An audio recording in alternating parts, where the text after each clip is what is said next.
The left-wing gender insanity being pushed on our children is an act of child abuse. Very simple. Here's my plan to stop the chemical, physical, and emotional mutilation of our youth. On day one, I will revoke Joe Biden's cruel policies on so-called gender-affirming care. Ridiculous. A process that includes giving kids puberty blockers, mutating their physical appearance, and ultimately performing surgery on minor children. Can you believe this? I will sign a new executive order instructing every federal agency to cease all programs that promote the concept of sex and gender transition at any age.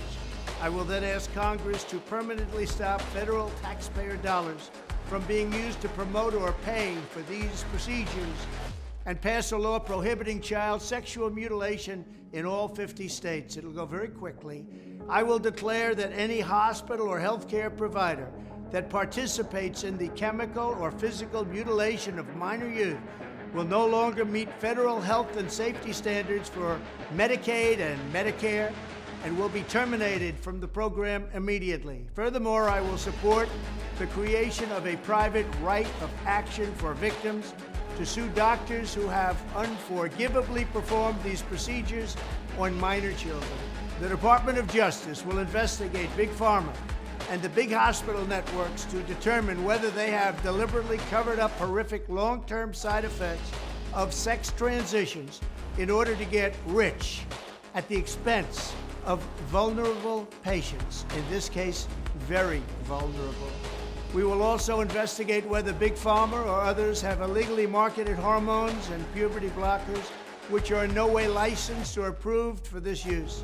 My Department of Education will inform states and school districts that if any teacher or school official suggests to a child that they could be trapped in the wrong body, they will be faced with severe consequences, including potential civil rights violations for sex discrimination and the elimination of federal funding.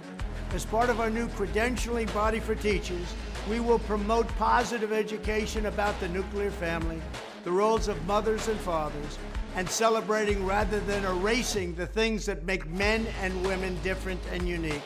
I will ask Congress to pass a bill establishing that the only genders recognized by the United States government are male and female, and they are assigned at birth. The bill will also make clear that Title IX prohibits men from participating in women's sports, and we will protect the rights of parents from being forced to allow their minor child to assume a gender which is new and an identity without the parents' consent.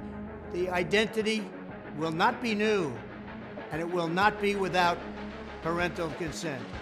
No serious country should be telling its children that they were born with the wrong gender, a concept that was never heard of.